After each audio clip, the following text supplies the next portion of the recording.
திருநெல்வேலி மாவட்ட ஆட்சியர் அலுவலகம் உள்ள கொக்கிரகுளம் சாலையில் நேற்று இரவு அங்குமிங்கும் அலைபாய்ந்தபடி அதிவேகமாக சென்ற கார் ஆட்டோ, லோடு வாகனம், பைக் உள்ளிட்ட வாகனங்கள் மீது மோதியும் நிற்காமல் சென்றுள்ளது.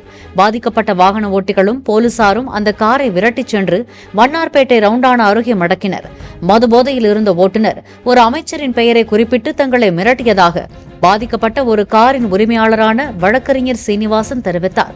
அவர் கொடுத்த புகாரின் பேரில் ஓட்டுநரை கைது செய்து போலீசார் விசாரித்து வருகின்றனர். 180-70% பேரு குடிச்சிட்டு தான் நைட் வண்டி ஓட்டுறாங்க. எப்படிதான் பள்ளி குழந்தைகள் வராதோ, ஸ்கூல்ல இருந்து வரையோ, கல்லூரியில இருந்து வரையோ, ஒரு குழந்தைகளையும் பெற்றவங்க உயிரை கையில பிடிச்சு, உடலை கையில பிடிச்சுதான் அலையிறாங்க. எவ்வளவு ஆக்சிடென்ட் நடக்குங்கிறது புள்ளி விவரமா தெரியும், கவர்மெண்ட்டுக்கே தெரியும். பாதி கவர்மெண்ட் ஹாஸ்பிட்டல் போறாங்க, பாதி தனியார் ஆஸ்பத்திரி போறாங்க.